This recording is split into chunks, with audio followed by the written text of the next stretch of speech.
नमस्कार, Bukkal sir study channel आपका हार्दिक स्वागत करता है। डियर लर्नर, आई होप सब अच्छे से होंगे। हम करंट इलेक्ट्रिसिटी 12th क्लास के अंदर पढ़ रहे थे और करंट इलेक्ट्रिसिटी में जैसा आप सबको याद है, अगर मेरे प्रीवियस लेक्चर आपने लोगों ने देखे हों तो हमने ओम्स लॉ के बारे में डिस्कस किया था। तो आज हम उसी से आगे कुछ और इम्पोर्टेंट टॉपिक्स के साथ आज फिर हाजिर हुए हैं। तो आज के जो टॉपिक्स हैं वो जैसे आप बोर्ड पे देख पा रहे हो, मेनली मैं आज इन 3 टॉपिक को कवर करने वाला हूं। फर्स्ट है derivation of Ohm's law, second है resistance and resistivity, third one conductance and conductivity. तो देखिए, हमने ओम्स लॉ तो स्टडी कर लिया था, नो डाउट सबको पता है V = I × R होता है और R हमारा वहां पे रेजिस्टेंस था। आज उसी के बारे में हम थोड़ा और डिटेल में जाकर के समझते हैं कि ये फॉर्मूला ड्राइव कैसे हुआ, कैसे ओम ने जो है ये फाइंड आउट किया कि V directly proportional to I है। मैथमेटिकली उसने क्या चीज सोल्व की थी वो हम देखते हैं। तो देखिए डियर स्टूडेंट, अगर आपने मेरे प्रीवियस वीडियोस नहीं देखे हैं तो पहले आपसे रिक्वेस्ट है कि नीचे लिंक डिस्क्रिप्शन में दे देता हूं, वहां से आप जाकर के मेरे प्रीवियस वीडियो जरूर देखें। और आपसे बार बार रिक्वेस्ट रहती है कि मेरी वीडियोस को शेयर और लाइक करना ना भूलें। जितने ज्यादा लोगों को आप जोड़ सकते हो जोड़िए, ताकि आपकी स्टडी जो है किसी तरीके से हार्ड ना हो। क्योंकि CBSE या HBSE या ICSE बोर्ड या फिर कोई भी बोर्ड हो, आप लोगों के लिए पता है कि स्टडी कितनी ज्यादा इंपॉर्टेंट है। तो चलो हम ज्यादा टाइम ना वेस्ट करते हुए चलते हैं अपने टॉपिक पे, डेरिवेशन ऑफ ओम्स लॉ। इसके लिए डियर स्टूडेंट आप लोगों को कुछ पॉइंट्स जो है क्लियर होने चाहिए। सबसे पहले देखिए, आपने इलेक्ट्रिक फील्ड और वोल्ट के बीच में क्या रिलेशन पढ़ा, V/L। इलेक्ट्रिक फील्ड और पोटेंशियल के बीच में जो रिलेशन आपने स्टडी किया था, जैसे ये कंडक्टर है हमारा, इस कंडक्टर के अंदर ये लेंथ अगर L है और इसका जो वोल्टेज ड्रॉप है इसके अक्रॉस वो V है, तो जो इलेक्ट्रिक फील्ड आपने अप्लाई किया था E और V के बीच में हमारा जो रिलेशन आएगा वो E = V/L होगा। सेकंड जो रिलेशन है, जो ड्रिफ्ट वेलोसिटी आपने स्टडी की थी, drift velocity that is small e capital E tau divided by m, हमने ये स्टडी किया था। और एक third relation that is I = ENA/VD। ये हमने 3 इंपॉर्टेंट रिलेशन अभी तक पढ़ लिए थे। तो आज हम इन्हीं फॉर्मूले की हेल्प से हम अपना फाइंड आउट करेंगे कि V directly proportional to I कैसे होता है। अब देखिए, सबसे पहले हम बात कर लेते हैं यहाँ पे इस रिलेशन को, इसमें यूज करते हैं I = आपको पता है small ENA/VD that is small e capital E tau divided by m। Okay, और अगर हम इसको भी थोड़ा, जो इलेक्ट्रिक फील्ड है इसकी वैल्यू भी हम यहां पुट कर दें तो आप देखोगे कि small E² NA tau divide by m, और जो E की वैल्यू है वो है V/L, ये हम पुट कर देते हैं। तो देखिए, इसमें जो भी टर्म आप लोगों को नजर आई है, इसमें हम I = E² N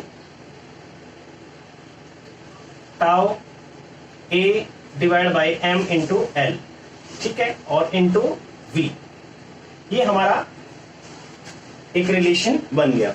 इस रिलेशन को अगर आप कुछ ऐसे भी लिख सकते हैं, क्रॉस मल्टीप्लाई करके V/I, तो ये रिलेशन बन जाएगा M × L divided by E² N tau × A, ठीक है, ये रिलेशन बन जाएगा। V/I according to Ohm's law आपने स्टडी किया था, ये क्या था, रेजिस्टेंस को रिप्रेजेंट करता है, ठीक है।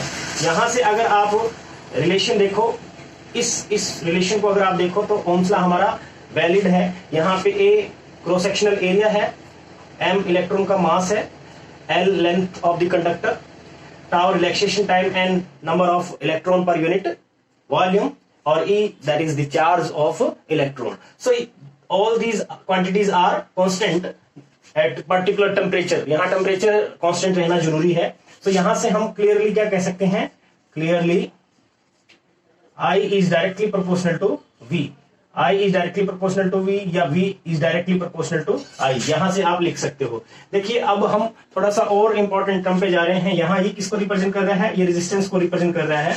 और अगर रेजिस्टेंस को रिप्रेजेंट कर रहा है तो इसमें जो ये टर्म है हमारी, ये भी एक खास पर्टिकुलर वैल्यू को रिप्रेजेंट कर रहा है, वो भी हम लिख देते हैं। देखिए, R = आपने स्टडी किया हुआ ρ L/A, रो एल बाय ए, ये फॉर्मूला हमारा बन जाता है इसी से। ये जो टर्म मैंने लिखी है that is rho, here rho is equal to M by E square N tau, ये किसको रिप्रेजेंट कर रहा है? स्पेसिफिक रेजिस्टेंस यानी रेजिस्टिविटी को। ये किसको रिप्रेजेंट कर रहा है? स्पेसिफिक रेजिस्टेंस और रेजिस्टिविटी ओके। तो ये हमारी रेजिस्टिविटी है और रेजिस्टेंस का जो फॉर्मूला है वो आपने ये स्टडी किया हुआ है। एक्चुअली में वो फॉर्मूला ये होता है M L divide by E square N tau A, ठीक है। तो ये फॉर्मूला हमारा निकल के आ गया। ये फॉर्मूला आपने पढ़ा हुआ है लेकिन इसको अब याद रखिए, M L divide by E square N tau A. और यहाँ पे जो ये क्वांटिटी है ये हमारी किसको रिप्रेजेंट करती है? रेजिस्टिविटी को, that is M divided by E square N tau, ठीक है। सो अब हम फैक्टर्स की बात करेंगे जिन फैक्टर पे हमारा रेजिस्टेंस और रेजिस्टिविटी डिपेंड करता है। ये हमारा डेरिवेशन ऑफ ओम्स लॉ यहाँ कंप्लीट हो जाता है, लेकिन उसी से आगे मैंने इसको थोड़ा सा रेजिस्टेंस और रेजिस्टिविटी पे लेके गए हैं। तो अभी हम समझेंगे रेजिस्टेंस और रेजिस्टिविटी के बारे में, ठीक है। सो डियर स्टूडेंट, अब हम बात कर लेते हैं रेजिस्टेंस के बारे में। देखिए, आप अच्छे से जानते हो, अभी हम प्रीवियस लेक्चर में स्टडी कर चुके हैं कि रेजिस्टेंस हमने किसको कहा था? It is the average obstacle to the flow of electrons, या हम इसको दूसरे वे में कुछ ऐसे भी डिफाइन कर सकते हैं, क्योंकि हमने ओम्स लॉ से सीखा R is equal to V by I। So we can also say that resistance is the ratio of voltage applied across the conductor to the current flowing through it, ठीक है। तो हम ऐसे भी define कर सकते हैं। सो रेजिस्टेंस जो है जनरली किसमें मेजर किया जाता है? ओम में मेजर किया जाता है, ओम। और मैंने आपको बताया था 1 ohm is equals to 1 volt divide by 1 ampere. So 1 ohm is the resistance of the conductor whose terminal potential drop is 1 volt and 1 ampere current flowing through it, ठीक है। तो हम इस तरीके से 1 ohm को डिफाइन कर सकते हैं। 1 ohm is the resistance of the conductor whose terminal potential difference is 1 volt and 1 ampere current is flowing through it। I think आप लोगों को अच्छे से समझ आ रहा होगा, जरूर समझ में आना चाहिए। देखिए, स्टडी जो है, फिजिक्स जो है एक एंजॉय है, इसको एंजॉय करके पढ़ोगे बहुत मजा आएगा, और अगर आप बोरियत होकर के फील करके इसको नहीं पढ़ोगे तो मजा भी नहीं आएगा। और जो मैं आप लोगों को थ्योरी करवा रहा हूं उसके बेस पे न्यूमेरिकल कीजिए। इंटरेस्ट क्रिएट करना बहुत जरूरी है फिजिक्स में। तो चलो हम बात कर लेते हैं on which factor resistance depends, on which factor the resistance depends. तो कौन कौन से फैक्टर है जिन पे रेजिस्टेंस डिपेंड करता है? तो वो पहला है length of the conductor, length of the conductor. Second, area of cross section, area of cross section. Third one, material, या फिर कह सकते हैं नेचर ऑफ मटेरियल, लिखो ज्यादा क्लियर है, nature of material. And next one, the temperature. भाई ये सब चीज आप लोगों ने अच्छे से पहले पढ़ भी रखी है, 10th में भी पढ़ी होगी, सब पढ़ के आते हैं, फिर भी हम बता देते हैं। रेजिस्टेंस जो है लेंथ पे डिपेंड करता है। कंडक्टर की लेंथ जितनी ज्यादा होगी रेजिस्टेंस उतना ही ज्यादा होगा। R is directly proportional to L, और जैसा फॉर्मूले में आप देख भी पा रहे हो, R is directly proportional to L। Length को जितना ज्यादा इंक्रीज करोगे, जितनी ज्यादा लेंथ बढ़ाओगे, वैसे वैसे रेजिस्टेंस जो है इंक्रीज होता चला जाएगा। एरिया ऑफ क्रॉस सेक्शन के इनवर्सली प्रोपोर्शनल है, R is inversely proportional to area of cross section, ठीक है। तो रेजिस्टेंस जो है किस तरीके से डिपेंड कर रहा है? एरिया पे इनवर्सली प्रोपोर्शनल, यानी एरिया जितना ज्यादा होगा, वायर जितनी ज्यादा मोटी होगी, थिक जितनी ज्यादा होगी, उसका रेजिस्टेंस उतना ही कम होगा, उसके अंदर से करंट उतना ही इजीली फ्लो करेगा, ठीक है। तो ये चीज यहां से आप लोगों को पता चल रहा है। वही सीधी सी बात है, जैसे घर में अपने गेट होता है, डोर होता है, ठीक है, उसका जो क्रॉस सेक्शन एरिया है, या कह सकते हैं कि वो जितना छोटा होगा उसमें से कम लोग निकल पाएंगे, और जितना ज्यादा वो चौड़ा होगा उतने ही ज्यादा लोग उसके अंदर से निकल पाएंगे। तो एरिया ऑफ क्रॉस सेक्शन के ठीक वैसे ही है यहाँ पे भी। नेचर ऑफ मटेरियल, ये डिपेंड करता है कि हमारे पास मटेरियल कौन सा है, कौन से मटेरियल से आपने कंडक्टर बना रखा है जो आप जिसको यूज कर रहे हो। जिसमें हम ये कहें कि कॉपर की अगर हम बात करते हैं तो कॉपर आपको पता है कि हाईली कंडक्टिव है तो उसका रेजिस्टेंस जो है बहुत ही कम होता है, ठीक है। और अगर हम कुछ और लेते हैं उनके कंपैरिजन में, जैसे हम आयरन की बात कर लेते हैं इन कंपैरिजन विद कॉपर, तो कॉपर का जो रेजिस्टेंस है वो बहुत कम होता है, इसीलिए हम कॉपर की वायर्स जो है बनाते होते हैं। कॉपर हो गया, सिल्वर हो गया, तो ये सब चीज जो है हम ज्यादातर जो कंडक्टिंग वायर है उनसे बनाते होते हैं। टेम्परेचर, अब टेम्परेचर का क्या रोल है? टेम्परेचर का रोल यहां पे देखिए, नेचर ऑफ मटेरियल जब आप बोलते हो तो R is inversely proportional to N. क्या था एन? बताओ, शाबाश। एन हमारा था number of electron per unit volume. तो number of electron per unit volume जितने ज्यादा है रेजिस्टेंस उतना ही कम, ठीक है। तो ये चीज जो है इस तरीके से डिपेंड करता है। तो अलग अलग मटेरियल में अलग अलग होंगे ऑब्वियसली। और टेम्परेचर से, अगर टेम्परेचर की बात आती है तो R is inversely proportional to tau, यानी रिलैक्सेशन टाइम। तो रिलैक्सेशन टाइम, इसका क्या फंडा है? ये देखिए, जब हम टेम्परेचर इंक्रीज करते हैं तो टेम्परेचर इंक्रीज करने से क्या होता है?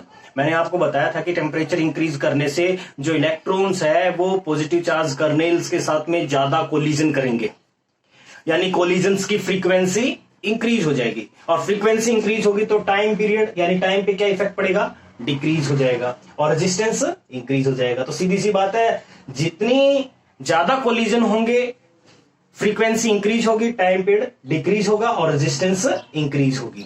तो इस तरीके से हम कह सकते हैं टेम्परेचर इंक्रीज होने से रेजिस्टेंस किस तरीके से इंक्रीज होता है। अगर आपसे दोबारा पूछ ले इसके ऊपर तो आप इस चीज को ध्यान रख सकते हो। मैंने कहा कि टेम्परेचर अगर इंक्रीज करोगे तो टेम्परेचर अगर इंक्रीज करते हो तो टेम्परेचर से किस चीज के ऊपर इफेक्ट पड़ेगा? टेम्परेचर जैसे ही हम इंक्रीज करते हैं इससे कोलिजन की फ्रीक्वेंसी इंक्रीज होगी, फ्रीक्वेंसी ऑफ कोलिजन ये इंक्रीज हो जाएगा। और अगर ये इंक्रीज होगा तो टाइम जो है, यानी कोलिजन होने का जो टाइम है वो क्या हो जाएगा? डिक्रीज हो जाएगा। तो अगर R is inversely proportional to time है तो रेजिस्टेंस पे क्या इफेक्ट पड़ेगा? इंक्रीज हो जाएगा। यानी टेम्परेचर इंक्रीज होने से रेजिस्टेंस भी इंक्रीज हो जाएगा। किसमें? Only in metals, only in metals. Metals के केस में ही ऐसा होता है। अब आप कहोगे कि मेटल में क्यों? सेमीकंडक्टर की अगर हम बात करें तो सेमीकंडक्टर में ये जनरली उल्टा है इसका, यानी टेम्परेचर इंक्रीज करोगे तो रेजिस्टेंस डिक्रीज होगी, ठीक है। ये चीज याद रखना। अभी मैं इसके बारे में और थोड़ा सा फॉर्मूले वगैरह पे जाकर के इसको डिटेल में हम समझेंगे, तो ये चीज याद रखिए अभी। तो ये था फैक्टर जिन पे हम कह सकते हैं कि रेजिस्टेंस डिपेंड करता है। इसके अलावा स्पेसिफिक रेजिस्टेंस की हम बात कर रहे थे। हमारा जो formula R is equals to rho L by A है। इस फॉर्मूले में जो रेजिस्टिविटी थी वो किसकी वैल्यू क्या है? M divide by E square N tau, ठीक है। ये फॉर्मूला है रेजिस्टिविटी का, यानी स्पेसिफिक रेजिस्टेंस का। तो रेजिस्टिविटी कह दीजिए या फिर उसको स्पेसिफिक रेजिस्टेंस। ये क्या चीज है? देखिए, रेजिस्टिविटी या रेजिस्टेंस ये भी एक मटेरियल की प्रॉपर्टी है। मटेरियल की प्रॉपर्टी अगर है तो ये किन फैक्टर पे डिपेंड करनी चाहिए? क्या इसमें भी ऐसा ही होगा कि length of the conductor, area of cross section, nature of material, temperature? देखिए, कभी भी देखें तो रेजिस्टिविटी जो है इन दो फैक्टर पे डिपेंड करती ही नहीं। याद रखना, ये बहुत बार आपसे कंफ्यूज करने के लिए पूछता है। रेजिस्टेंस और रेजिस्टिविटी जो है अगर हम कंपेयर करें तो रेजिस्टिविटी कभी भी लेंथ और एरिया ऑफ क्रॉस सेक्शन या ये कहें डायमेंशंस, ठीक है, इन पे डिपेंड नहीं करती। कौन? रेजिस्टिविटी। तो डिपेंड किस पे करती है? ये डिपेंड करती है नेचर ऑफ मटेरियल पे, टेम्परेचर पे, ठीक है। और ये फॉर्मूले से आप लोगों को पता भी चल रहा है किस पे डिपेंड कर रही है? That is rho is inversely proportional to N and rho is inversely proportional to tau. So ये मैंने आपको बताया था नेचर ऑफ मटेरियल को रिप्रेजेंट करता है और ये नेचर या टेम्परेचर को रिप्रेजेंट करता है, यानी टेम्परेचर के इनवर्सली प्रोपोर्शनल है। या कह सकते हैं कि जैसे जैसे टेम्परेचर इंक्रीज होगा, अगेन वही फैक्टर, टेम्परेचर इंक्रीज होगा तो कोलिजन जल्दी जल्दी होंगे, फ्रीक्वेंसी इंक्रीज हो जाएगी कोलिजन की, और फ्रीक्वेंसी अगर इंक्रीज होगी तो टाइम क्या हो जाएगा? डिक्रीज, और रेजिस्टिविटी इंक्रीज। तो जिस तरीके से रेजिस्टेंस इंक्रीज होता है टेम्परेचर के साथ में, वैसी रेजिस्टिविटी भी इंक्रीज होती है। तो ये चीज है रेजिस्टिविटी, या जिसको हम स्पेसिफिक रेजिस्टेंस कहेंगे, ठीक है। तो डियर स्टूडेंट, अगर आपको इसको डिफाइन करना है तो आप जाके इस तरीके से भी डिफाइन कर सकते हो। छोटी छोटी टर्म्स जो है मैं नहीं चाहता कि यहाँ टाइम वेस्ट करें। R is equal to rho L by A. So L अगर हम ये 1 मीटर ले लें और एरिया ऑफ क्रॉस सेक्शन जो है किसी कंडक्टर का अगर 1 मीटर स्क्वायर हो तो उस केस में हमारी रेजिस्टिविटी इज इक्वल टू क्या हो जाएगी, रेजिस्टेंस। ठीक है, तो हम ये कह सकते हैं रेजिस्टिविटी या specific resistance of a conductor is defined as the value of resistance of a conductor having length 1 metre and area of cross section 1 metre square. इस तरीके से हम इसको डिफाइन कर सकते हैं रेजिस्टिविटी को। तो आई होप ये आपको कंसेप्ट क्लियर हुआ होगा। अब देखिए हम डिस्कस करते हैं relation between resistivity and current density. Resistivity और करंट डेंसिटी के बीच में क्या रिलेशन है? रेजिस्टिविटी यानी रो और इसका सिंबल आपने पढ़ा था जे। तो करंट डेंसिटी के बारे में हमने प्रीवियस लेक्चर में स्टडी किया था। जो नए आए हैं मेरे चैनल पे, जिन्होंने अभी तक मेरा चैनल सब्सक्राइब नहीं किया तो प्लीज सब्सक्राइब जरूर कर लो भैया। थोड़ी सी ऐड हम भी मजबूरी में करनी पड़ती है, आप लोग जो है देख करके नकार देते हो। ठीक है, तो आप क्या करो कि प्रीवियस लेक्चर देखिए, उसमें करंट डेंसिटी के बारे में हमने एक्सप्लेन कर रखा है। तो अभी हम डिस्कस करने वाले हैं कि रेजिस्टिविटी और करंट डेंसिटी में क्या रिलेशन है। तो भाई रिलेशन कैसे फाइंड आउट करें? देखिए सबसे पहले आप लोगों को जो फॉर्मूले हैं वो बहुत ज्यादा इंपॉर्टेंट है। वो जब तक आपको क्लियर नहीं होंगे उसके बिना आप लोग जो है इस चीज को नहीं समझ पाओगे। ठीक है, तो फॉर्मूले में सबसे पहले हम बात कर लेते हैं जो फॉर्मूला आपने स्टडी किया था, I is equals to ENAVD। ये फॉर्मूला हमने स्टडी किया था। ठीक है, इस फॉर्मूले में अभी हमें रिलेशन किस किस के बीच निकालना है? करंट डेंसिटी और रेजिस्टिविटी के बीच में। तो भाई इस चीज को बनाने के लिए चलो बात करते हैं। इसमें VD की वैल्यू पुट करते हैं। VD क्या था? Small e capital E tau divided by m। तो ये वैल्यू भी हम यहां पुट कर लेते हैं I, और एरिया को इसके नीचे ले आते हैं, ये बन जाएगा EN, और VD की value small e capital E tau divided by m। ठीक है, और current upon area of cross section क्या था? Current density. Current density. Okay, so अब ये हमारा फॉर्मूला बन जाएगा E square N tau divide by m। ये फॉर्मूला बन गया, और E को हम लिख सकते हैं क्या? V by L। E को हम क्या लिख सकते हैं? V by L। ठीक है, अगर ये समझ आ गया तो भाई अब इसके बाद आपको टर्म बहुत ही इजी हो जाती है। जरा उस फॉर्मूले को देखो, वो एक तरफ लिख रखा है मैंने। इस फॉर्मूले में आप देख पा रहे हो कि R इज इक्वल टू हम रो L बाय A लिखते हैं। तो हमारा O जो रो है यानी रेजिस्टिविटी किसको रिप्रेजेंट कर रहा है? Rho is equal to M divide by E square N tau को रिप्रेजेंट कर रहा है। ठीक है, और यहां पे क्या है? E square N tau divide by M, यानी उसी का रेसिप्रोकल है। So J is equal to 1 by rho, और V बाई L लिखना चाहो या फिर सिंपली E रहने दो इसको, तो हम इसको E रख लेते हैं। चलो कोई बात नहीं, इसको एज इट इज रखिए E। हमें रिलेशन किसके बीच निकालना था? J और रो के बीच में, तो ये रिलेशन आ जाएगा। आप किसी भी तरीके से, आपको फॉर्मूले याद होने चाहिए, किसी भी तरीके से निकाल लीजिए। ठीक है, तो ये आ जाएगा रिलेशन। और यहीं से एक रिलेशन और है, वो भी मैं बता देता हूं, कंडक्टिविटी। ये भी ध्यान रखना, कंडक्टिविटी। अभी हमने टॉपिक पढ़ना भी था, कंडक्टेंस एंड कंडक्टिविटी। तो कंडक्टिविटी जनरली क्या होता है? The reciprocal of resistivity. ठीक है, रेजिस्टिविटी का रेसिप्रोकल कंडक्टिविटी कहलाता है। इसका सिंबल जो है हम ये सिग्मा यूज करते हैं, 1 अपॉन रो। 1 अपॉन रो। तो अब ये जो फॉर्मूला आपको नजर आ रहा है भाई, इसमें पुट कर लीजिए, तो ये बन जाएगा J is equal to 1 upon rho, that is sigma E। तो ये फॉर्मूला हमारा बन जाएगा। बन गया कि नहीं? बन गया होगा भाई मेरे ख्याल से। ठीक, मुझे तो लग रहा है बन गया, आप लोगों को पता नहीं। बाकी J is equal to sigma E, इसका एक स्पेशल नाम है। क्या नाम है इस रिलेशन का? इसको बोलते हैं microscopic form of Ohm's law. Microscopic form of Ohm's law. ठीक है, ओम्स लॉ की माइक्रोस्कोपिक फॉर्म बोला जाता है। तो कई बार डायरेक्ट इसको ड्राइव करने के लिए भी पूछा जाए तो आप इस तरीके से कर सकते हो, J equal to sigma E। और यहां से आप चीज नोटिस कर पा रहे हो कि J is directly proportional to sigma and directly proportional to E, यानी J is directly proportional to E। ऐसा टाइप का कोई रिलेशन पूछे तो ये रिलेशन निकाल के दिखा दो या ये निकाल के दिखा दो, तो ये आ जाएगा। ठीक है, तो ये था relation between resistivity and conductivity, या रेजिस्टिविटी की जगह पे आपसे पूछ ले conductivity. Relation between conductivity and current density, तो ये रिलेशन आ जाएगा। एक स्टेप पहले वाला तो रेजिस्टिविटी और करंट डेंसिटी के बीच, और नेक्स्ट स्टेप जो है वो है हमारा कंडक्टिविटी और करंट डेंसिटी के बीच में रिलेशन। ठीक है, तो क्लियर हो गया होगा ये कंसेप्ट।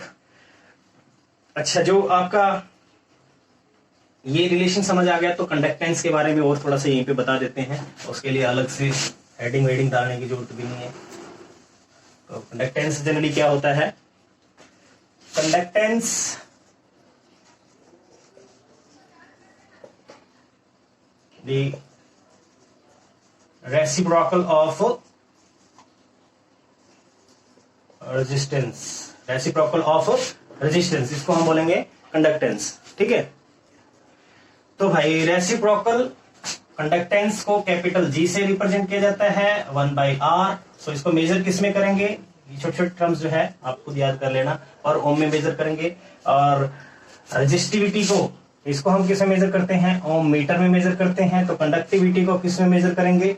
कंडक्टिविटी को हम मेजर करेंगे पर ओम पर मीटर में। ठीक है, डायमेंशंस वगैरह यूनिट वगैरह ये खुद देख लिया करो, इनमें टाइम स्पेंड करना ठीक नहीं है, नहीं तो सिलेबस कंप्लीट नहीं हो पाएगा। तो कंडक्टेंस जो है हमारा ये होता है। तो ये रिलेशन आप लोगों को अच्छे से याद होने चाहिए, और वैसे भी दिमाग में याद रखो, कंडक्टेंस सेम टाइप की आवाज निकलेगी, कंडक्टेंस रेजिस्टेंस। तो रेजिस्टेंस और कंडक्टेंस एक दूसरे का रेसिप्रोकल हो गया, रेजिस्टिविटी कंडक्टिविटी, इस तरीके से भी याद रख सकते हो। ठीक है, एक छोटा सा क्वेश्चन है, find the conductance of the conductor of resistance 5 milli ohm. Simple सा है, फॉर्मूला आप लोगों ने अभी पढ़ा है, G = 1/R। Simply value put कीजिए, 5 मिली ओम 10⁻³ ठीक है, तो अब इसको बना लो, क्या बनेगा ये?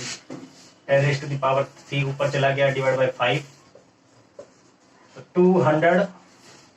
इसको क्या कहें? इसको बोल सकते हो महो, या फिर पर ओम, ऐसे भी लिख सकते हो इसको, या ऐसे लिख लीजिए। ठीक है, चलो हम बात करते हैं, एक और क्वेश्चन करके देखते हैं। एक क्वेश्चन स्क्रीन पे आप लोगों को दिखाई पड़ रहा होगा, स्क्रीन पे आप देखिए। क्वेश्चन है, calculate the resistance of a conductor 1.1 metre long and 0.1 mm in radius, resistivity is 49 × 10⁻⁻8 ohm meter. What is the current flowing in this conductor where a potential difference of 85.75 volt is applied across it? भाई question आप लोगों को समझ आ गया होगा, सब चीज given है। क्या क्या चीज गिवन है वो हम समझ लेते हैं। देखिए, कंडक्टर की जो लेंथ है वो गिवन है हमें 1.1 मीटर। ठीक है, और उसके अलावा जो रेडियस गिवन है वो रेडियस है हमारी 0.1 mm, और इसको आप ठीक करोगे तो कितना बन जाएगा? 0.1 × 10⁻³ ठीक है, और हमें रेजिस्टिविटी गिवन है, रो गिवन है 49 × 10⁻⁸ ओम मीटर, ये रेजिस्टिविटी गिवन है। ठीक है, क्वेश्चन जरा दोबारा से देखिए क्या कह रहा है, कैलकुलेट द रेजिस्टेंस। तो रेजिस्टेंस कैलकुलेट करना है भाई, और इसके अलावा क्या पूछा है? Current flowing through this conductor, what is the current, और करंट भी पूछा है। तो पहले रेजिस्टेंस निकालते हैं। रेजिस्टेंस का फॉर्मूला आपने पढ़ा है, रो L बाय ए। तो वैल्यू पुट कीजिए सिंपली, रो हमें पता है 49 × 10⁻⁸, और L जो है वो है 1.1 डिवाइडेड बाय पाई r² लेना पड़ेगा इसको, क्योंकि रेजिस्टेंस जो है area of cross section πr² होता है, क्रॉस सेक्शनल एरिया। तो पाई की वैल्यू हम पुट कर लेते हैं 3.14 × r² कितना है हमारे पास? इसको चाहो तो आप इस तरीके से लिख सकते हो, पॉइंट यहां से हटा करके 10⁻⁻4 हो जाएगा ये मीटर में, 10⁻⁻4 का स्क्वायर।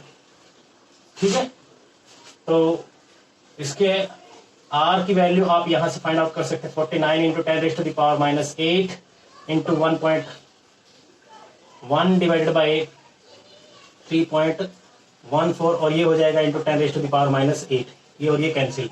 सो यहां से रेजिस्टेंस की वैल्यू आप कैलकुलेट करोगे, ये आएगा 17.15 ओम, ये रेजिस्टेंस आ गया। अब आपसे पूछ रहा है करंट कैसे फाइंड आउट करते हैं? I = V by R. V कितना गिवन है, वोल्टेज जो है हमें गिवन है 85.75 डिवाइड बाय रेजिस्टेंस आपने जो अभी कैलकुलेट किया 17.15, तो आप इसको सोल्व करोगे ये आ जाएगा 5 वोल्ट,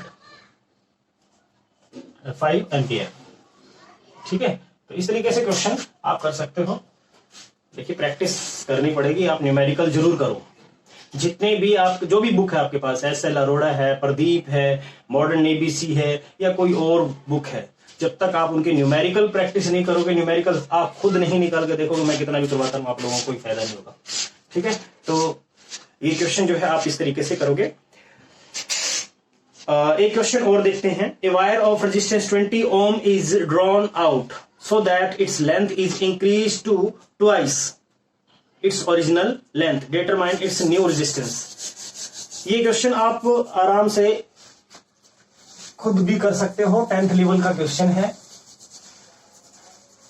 क्या पूछ रहा है, एक वायर है हमारे पास, ठीक है, और उस वायर को हमें स्ट्रेच करना है। कितना स्ट्रेच करना है, to increase its length to twice, यानी एक वायर को खींच करके हमने उसकी लेंथ को डबल कर लिया। डियर स्टूडेंट, लेंथ तो डबल होगी, तो बहुत सारे बच्चे एकदम से आंसर दे देते हैं, बोले कि रेजिस्टेंस भी डबल हो जाएगा क्योंकि लेंथ के डायरेक्टली प्रोपोर्शनल होता है। थोड़ा दिमाग से सोचिए, हमने एडिशनल में कोई और वायर जो है उसके आगे नहीं जोड़ी है, उसी वायर को हमने ड्रॉन किया है, खींचा है उसको। तो एक वायर को जब आप खींचते हो तो उसका क्रॉस सेक्शन एरिया भी कम हो रहा है। लेंथ अगर इंक्रीज किए तो क्रॉस सेक्शन एरिया कम हुआ होगा, उसकी थिकनेस कम हुई होगी। और आपने देखा है लेंथ बढ़ाने से रेजिस्टेंस बढ़ रहा है, तो एरिया ऑफ क्रॉस सेक्शन कम होने से रेजिस्टेंस पे क्या इफेक्ट पड़ता है, लेंथ बढ़ाने से रेजिस्टेंस इंक्रीज हुआ, और एरिया ऑफ क्रॉस सेक्शन कम करोगे उससे क्या हो रहा है, उससे भी तो रेजिस्टेंस इंक्रीज हो रहा है। तो कैसे आप ठीक समझोगे इसको, तो R इज इक्वल टू, आपने डायरेक्टली प्रोपोर्शनल टू लेंथ पढ़ा है and inversely proportional to area. तो क्वेश्चन हमारा क्या कह रहा है, ये कह रहा है कि लेंथ को इंक्रीज करके हमने डबल किया है। जब लेंथ को डबल करेंगे तो आप याद रखना एरिया ऑफ क्रॉस सेक्शन कितना हो जाता है, A/2 हो जाता है। ठीक है, इसको 3 टाइम करोगे तो ये A/3 हो जाएगा, इसको 4 टाइम करोगे तो A/4 हो जाएगा। ये याद रखो बस दिमाग में। ठीक है, अब अगर ये है तो प्रीवियस रेजिस्टेंस क्या था, इनिशियल रेजिस्टेंस को आप लिख सकते हो R1 that is row L/A, ये था हमारा।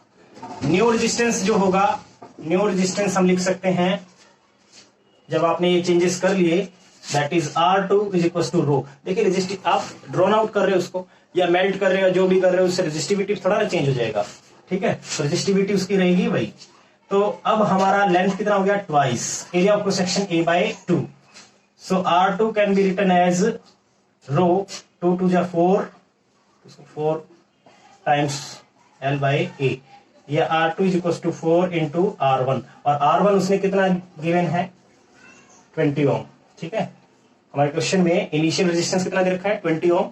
तो 20 इंटू 4 कितना हो जाएगा, 80 ओम रेजिस्टेंस अब हो जाएगा। ठीक है, तो आज के लिए इतना ही काफी है। डियर स्टूडेंट, प्रैक्टिस करते रहिए, बहुत मेहनत करनी है हमें क्योंकि बोर्ड की क्लास है, और उसके जस्ट बाद आप लोगों के सामने होंगे फिर बहुत सारे टेस्ट, कभी BSc एग्रीकल्चर का, कोई नीट का, कोई JEE मेन का, कोई कुछ। तो उन सब के लिए आपको न्यूमेरिकल्स मस्ट है, न्यूमेरिकल आपको प्रैक्टिस करनी पड़ेगी। न्यूमेरिकल कीजिए, पेपर सोल्व करके देखिए जितने भी हैं, और मेरे चैनल को सब्सक्राइब जरूर कीजिए अगर सब्सक्राइब नहीं किया है। जितने लोगों को सब्सक्राइब करवा सकते हैं करवाइए, चैनल आपका है, ग्रो करेगा तो आप लोगों को ही फायदा है। Thank you and have a nice day.